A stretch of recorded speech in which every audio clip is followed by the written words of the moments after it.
¿Qué es lo que más importa en la vida? ¿Alguna vez te has preguntado qué es lo más importante en la vida? Sospecho que sí. Con frecuencia a las personas de algún modo nos llega el momento en que necesitamos enfrentarnos a esa realidad. Nos encontramos con tener que decidir a qué queremos dedicar nuestra vida. Todos quisiéramos dedicarla a algo que tenga algún impacto y que nos genere satisfacción.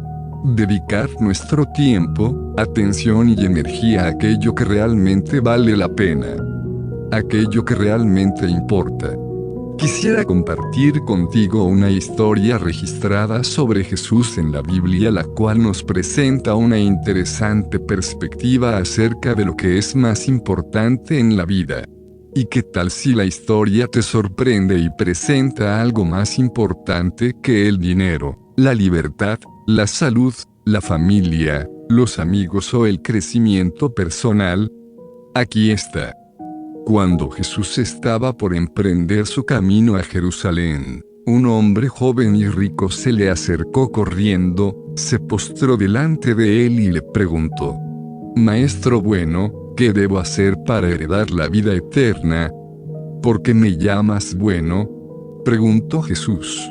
«Solo Dios es bueno, pero para contestar a tu pregunta, tú conoces los mandamientos: no cometas asesinato, no cometas adulterio, no robes, no des falso testimonio, no estafes a nadie, honra a tu padre y a tu madre».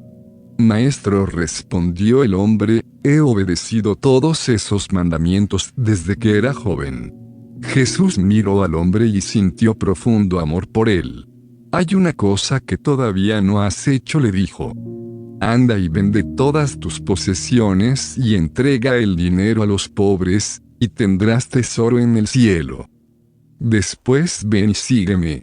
Al oír esto, el hombre se desanimó y se fue triste, porque tenía muchas posesiones.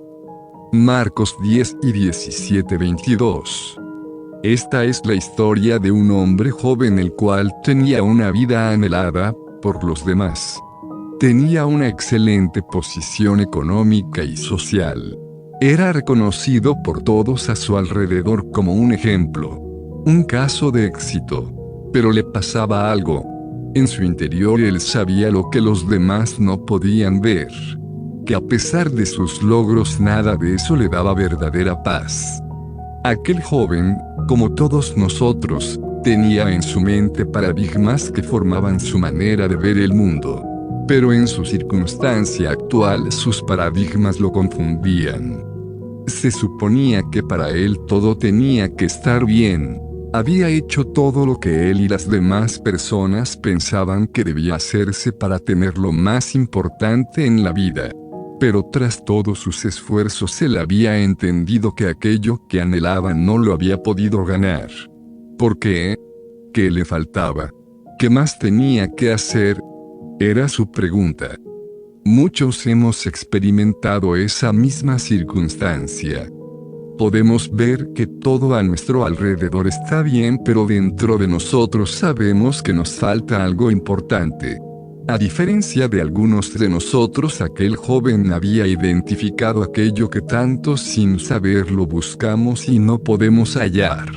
Alcanzar el cumplimiento del propósito real de su existencia. La vida eterna. Lo más importante en la vida. Ya había hecho todo aquello que se suponía que tenía que hacer. Pero sabía que no la tenía. ¿Cómo se podía obtenerla? Había estado observando a Jesús por algún tiempo y tras verlo de cerca, después de escuchar atentamente a sus estremecedoras enseñanzas, luego de verlo juntarse con los más necesitados y suplir con amor cada necesidad, al ver su simpatía mientras sanaba a los enfermos, y más recientemente después de atestiguar momentos antes su manera de amar y bendecir a los niños, cosa que probablemente nunca había visto hacer a otro líder espiritual. Su corazón quedó desconcertado. ¿Quién era este? Si alguien podía tener la respuesta, era él. Un impulso casi irresistible lo atraía hacia Jesús al punto a que lo llevó a seguirlo en su transitar. De un momento a otro y sin poderlo evitar corrió y se tiró a sus pies en busca de esperanza para hallar aquello que nunca había podido encontrar. Su experiencia de contemplar a Jesús le había impresionado al punto tal que una inexplicable convicción de que Jesús era especial le embargaba. Maestro bueno, le dice de forma espontánea. En ese instante aquel joven estaba haciendo algo inusitado. Llamar a un líder espiritual bueno era completamente inusual en su entorno y tenía una probable connotación de divinidad. Aún más, arrojarse a sus pies antes de expresarlo reforzaba esa idea.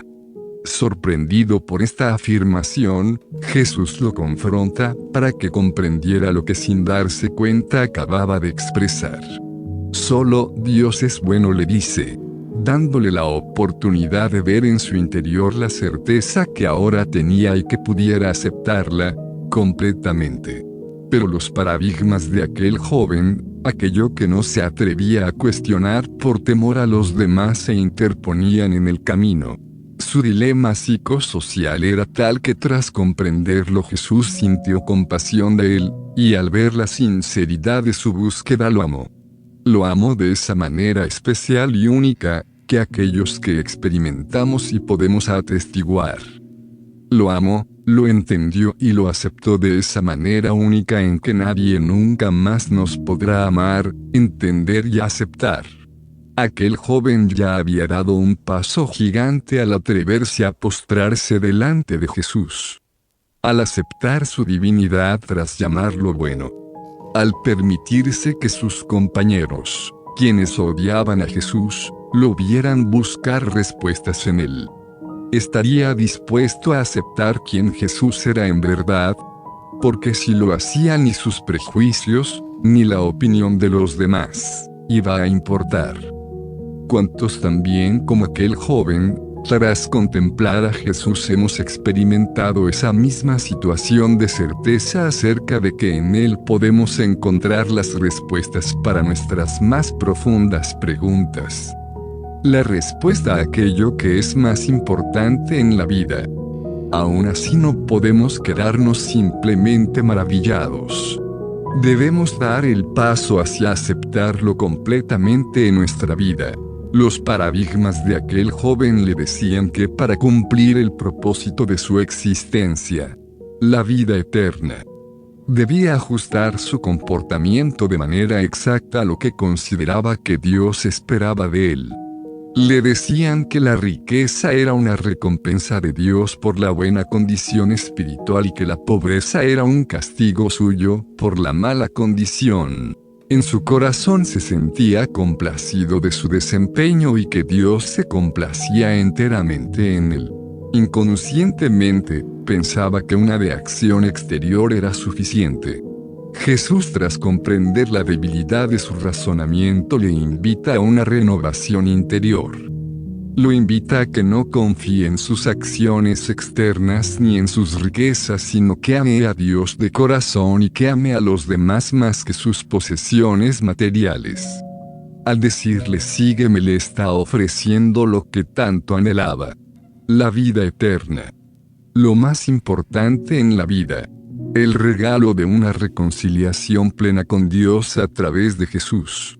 Algo que va más allá de nuestras acciones para transformar nuestro ser interior de nuevo a su semejanza. Cumplir el propósito para el que fuimos creados. Pero para que este joven pudiera echar mano de ese regalo debía hacer esas dos cosas. Someterse a una reforma del corazón y seguir a Jesús. La invitación ofrecida le brinda la oportunidad a que se decida acerca de quién es Jesús en realidad. Si aceptaba que su expresión maestro bueno era cierta, ya nada más tendría importancia. Querido lector, aquello en lo que realmente crees determinará la manera en que vives tu vida y tendrá impacto directo en la eternidad. Tristemente, la historia que se registra de este joven es una dolorosa, debido a que sus paradigmas le impidieron aceptar lo evidente. La identidad real de Jesús como Dios y su propia necesidad de una verdadera reforma espiritual interior. Se fue lejos de Jesús, la fuente de vida. El único lugar donde podía encontrar todo lo que realmente valía la pena. Lo más importante de la vida es la vida eterna. Un regalo de Dios a través de Jesús. Te invito a que lo recibas. Que sigas a Jesús. Él es el camino, la verdad y la vida.